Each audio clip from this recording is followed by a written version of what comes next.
ವೈಕುಂಠ ಏಕಾದಶಿ ಹಿನ್ನೆಲೆಯಲ್ಲಿ ಮಂಡ್ಯ ಜಿಲ್ಲೆಯ ಮದ್ದೂರಿನ ಪ್ರಸಿದ್ಧ ಶ್ರೀ ಉಗ್ರ ನರಸಿಂಹಸ್ವಾಮಿ ದೇವಾಲಯದಲ್ಲಿ ವಿಶೇಷ ಅಲಂಕಾರದೊಂದಿಗೆ ಪೂಜಾ ಕೈಂಕರ್ಯಗಳು ನಡೆದವು. ಸರತಿ ಸಾಲಿನಲ್ಲಿ ಆಗಮಿಸಿ ಭಕ್ತರು ದೇವರ ದರ್ಶನ ಪಡೆದು ಪ್ರಾರ್ಥನೆ ಸಲ್ಲಿಸಿದರು.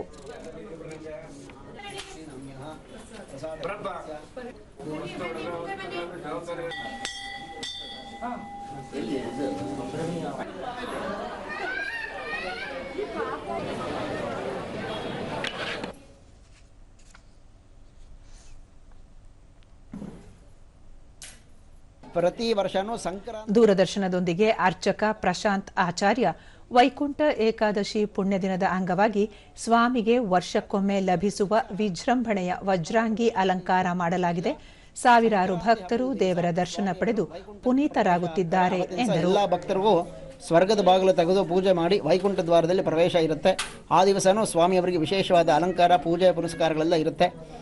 ಏಕಾದಶಿ ಸಾಮಾನ್ಯವಾಗಿ ಹೊಳೆ ಆಂಜನೇಯ ಸ್ವಾಮಿ ದೇವಾಲಯದ ಪ್ರಧಾನ ಅರ್ಚಕ ಪ್ರದೀಪ್ ಆಚಾರ್ಯ ಏಕಾದಶಿ ಅಂಗವಾಗಿ ದೇವರಿಗೆ ಬೆಳ್ಳಿ ಕವಚ ಧಾರಣೆ ಮಾಡಲಾಗಿದೆ ಎಂದು ಹೇಳಿದರು. ಮಾಧ್ವ ಸಂಪ್ರದಾಯದ ಆದ್ರಿಂದ ಇಲ್ಲೇ ಏನ್ರಿ ಏಕಾದಶಿ ದಿವಸ ದೇವರಿಗೆ ಬೆಳ್ಳಿ ಕವಚನ ಧಾರಣೆ ಮಾಡಿ ಬರ ಭಕ್ತಾದಿಗಳಿಗೆ ಪ್ರಸಾದ ವ್ಯವಸ್ಥೆ ಮಾಡಿರ್ತೀವಿ. ಅರ್ಚಕ ಸುರೇಶ್ ಆಚಾರ್ಯ ಪದ್ಮಾವತಿ ಶ್ರೀದೇವಿ ಸಮೇತ ಶ್ರೀನಿವಾಸ ದೇವರ ಸೇವೆ ನಡೆಯುತ್ತಿದೆ ಎಂದು ಹೇಳಿದರು.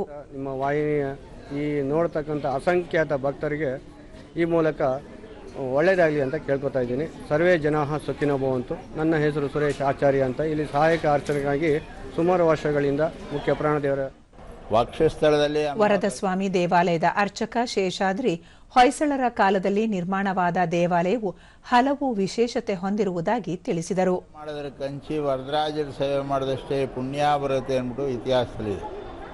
ಕಣ್ಣಿನ ಸಮಸ್ಯೆ ಏನೇ ಇದ್ರೂ ಮಾಡಿಕೊಂಡ್ರೆ ಪರಿಹಾರ ಆಗುತ್ತೆ ಅಂತ ಒಂದು ನಂಬಿಕೆ ಇದೆ.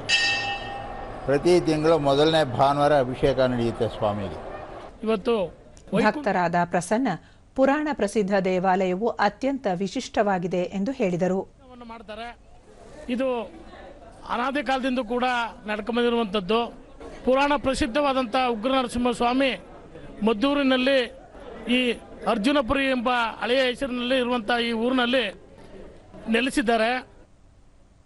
ಮತ್ತೋರ್ವ ಭಕ್ತರಾದ ಅಂಜನಾ ಮೂರ್ತಿ ನರಸಿಂಹಸ್ವಾಮಿ ಮನೆ ದೇವರಾಗಿದ್ದು ಯಾವುದೇ ಸಮಸ್ಯೆ ಎದುರಾದರೂ ಏನೇ ಬೇಡಿಕೆ ಪ್ರಾರ್ಥನೆಗಳಿದ್ದರೂ ದೇವಾಲಯಕ್ಕೆ ಬರುವುದಾಗಿ ತಿಳಿಸಿದರು. ವಿಶೇಷವಾದ ದಿನ ಅಂತ ಬೇಗ ಬಂದಿದ್ದೀವಿ, ಬೇಗ ಮುಗಿಸ್ಕೊಂಡು ದರ್ಶನ ಮಾಡ್ಕೊಂಡು ಹೋಗೋಣ ಅಂತ ಬಂದಿದ್ವಿ.